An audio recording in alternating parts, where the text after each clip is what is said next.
Assalamualaikum warahmatullahi wabarakatuh.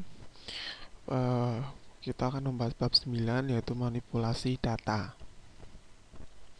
Tujuan pembelajaran: memahami statement DML, menyisipkan baris ke dalam tabel, merubah baris dalam tabel, menghapus baris dari tabel, mengontrol transaksi.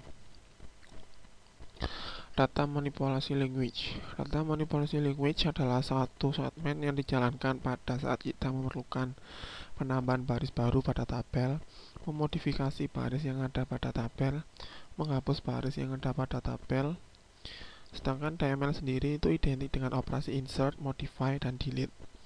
Istilah transaksi mengandung pengertian kumpulan statement DML yang membentuk suatu fungsi tertentu. Menambahkan baris baru ke dalam tabel atau insert. Menambahkan baris baru ke dalam tabel menggunakan perintah insert, yaitu insert into tabel, terus jenis kolomnya, dan value-nya berapa. Contoh, sini kita akan menyisipkan ke dalam tabel depth. Insert into depth, Tepno, the name, the log, value 50, development, dan Detroit. Insert dengan nilai 0. Kolom yang tidak disebutkan dalam perintah insert into secara otomatis akan diisi dengan nilai 0, yaitu insert into depth, Tepno, the name, values 60, dan miss. Percobaan 3. Kalau tidak disebut kolom apa saja yang harus diisi, maka nilai pada values harus mencantumkan semua kolom yang ada pada tabel sesuai dengan urutannya. Contoh, insert into depth, values 70, finance dengan nilai 0. Suatu fungsi bisa digunakan sebagai suatu nilai dalam perintah in. Pada percobaan 4, letakkan fungsi sysdate ke dalam tabel ep dan sert. Contohnya seperti ini. Percobaan 5. Contoh berikut ini menggunakan nilai data tanggal yang diformat pada perintah. To insert into AM, values 2296, Aromano, salesman 7782, to date Februari hingga 97, itu urutan sesuai tanggalnya 1300, 0 dengan nilai 10. Insert dengan variabel substitusi. Percobaan 5. Berikut ini akan dicantumkan variabel substitusi dari suatu nilai kolom pada baris baru yang akan dimasukkan ke dalam tabel dengan perintah insert. Seperti ini.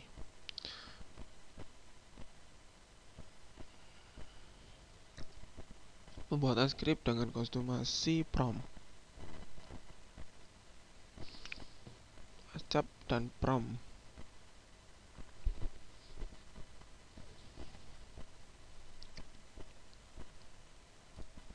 Pertama, SQL-nya akan ditulis seperti ini. Acap prompt. Di sini acap itu nama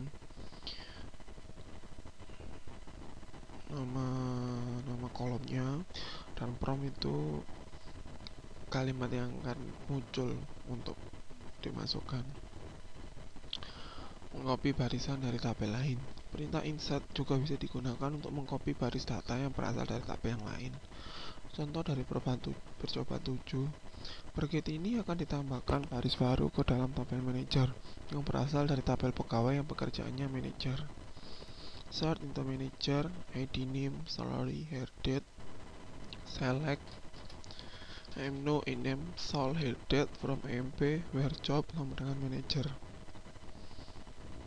Untuk memodifikasi baris data yang ada pada tabel digunakan perintah update. Sintak dari perintah update adalah update table set column sama dengan value, kolom sama dengan value, dilanjutkan dengan condition. Percobaan 7. Ubah nomor departemen menjadi 20 untuk pegawai yang memiliki nomor departemen 7782. Seperti ini sintaknya. Semua baris pada tabel akan dimodifikasi jika klausa where tidak disertakan.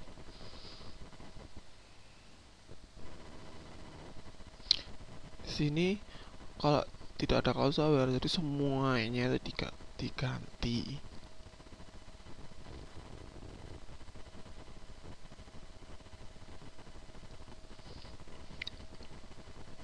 update dengan multiple column subquery. Perintah update bisa digunakan multiple column subquery. Percobaan 8. Ubah nilai dari kolom pekerjaan dan nomor departemen dari pegawai nomor pegawai 7698 sehingga nilainya sama dengan jenis pekerjaan dan nomor departemen yang dimiliki oleh pegawai bernomor 7499.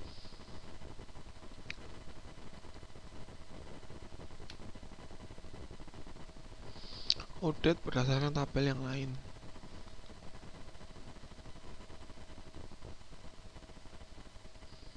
Update berdasarkan tabel yang lain artinya perubahan pada sebuah tabel di mana kondisi perubahannya ditentukan berdasarkan nilai yang terdapat pada tabel yang lain. Seperti pada percobaan 9, ubah data nomor departemen yang dimiliki oleh pegawai dengan pekerjaan yang sama dengan pegawai nomor 7788. Data nomor departemen tersebut harus diubah menjadi data yang sama dengan nomor departemen yang dimiliki oleh pegawai bernomor 7788. Sintaknya seperti ini. Kesalahan pada update. Salah satu kesalahan pada perintah update, misal jika kita berusaha untuk merubah data, sedangkan data tersebut terikat pada integrity constraint atau merupakan suatu key. Percobaan 10, ubah data pegawai dengan nomor departemen 10 menjadi data dengan nomor departemen 55. Terjadi kesalahan karena nomor departemen 55 tidak terdapat dalam tabel. Pegawai query berikut ini baru bisa dijalankan tanpa ada kesalahan. Karena di sini terdapat nomor pegawai dengan depno 10. Menghapus baris dari tabel. Baris data yang ada pada tabel dapat dihapus dengan menggunakan perintah delete. Sintaknya seperti ini. Percobaan 12. Hapus data semua pegawai yang tanggal mulai bekerjanya setelah tanggal 1 Januari. Sintaknya seperti ini. Percobaan 13. Menghapus semua baris yang ada pada tabel pegawai. Delete berdasarkan tabel yang lain. Subquery dapat digunakan dalam statement delete untuk menghapus baris pada suatu tabel berdasarkan data yang ada di tabel yang lain. Percobaan 14. Menghapus data pada tabel pegawai untuk pegawai yang bekerja pada departemen sales. Sintaknya seperti ini. Kesalahan pada delete. Jika baris data yang dihapus pada tabel berkaitan dengan integrity constraint, maka terjadi kesalahan. Percobaan 15. Misal, akan dihapus data pada tabel departemen yang memiliki nomor departemen 10. Jika nomor departemen 10 ini mempunyai data yang berkaitan dengan data yang ada di tabel pegawai, maka akan muncul kesalahan seperti yang pada query berikut. Transaksi database. Jika DML berkaitan dengan manipulasi data pada tabel, maka DDL, Data Definition Language, berkaitan dengan pendefinian tabel, sedangkan DCL, Data Control Language, dan kontrol transaksi. DDL dan DCL secara otomatis akan dikomit. Dilakukan perubahan secara permanen pada akhir dari transaksi. Ada dua statement yang penting, yaitu commit dan rollback. Jika ada save point, perintah commit menandai perubahan secara permanen pada data, dan rollback mengembalikan keadaan sesuai dengan titik yang ditandai dengan save point. Atau jika rollback tidak diberi parameter, maka akan dibalikan pada titik perubahan yang terakhir.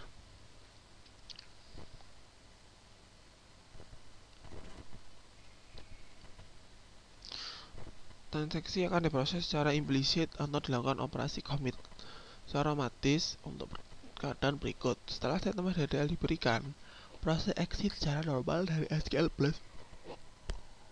Sedangkan perintah rollback secara otomatis akan dijalankan jika terjadi kondisi yang abnormal atau terjadi system failure.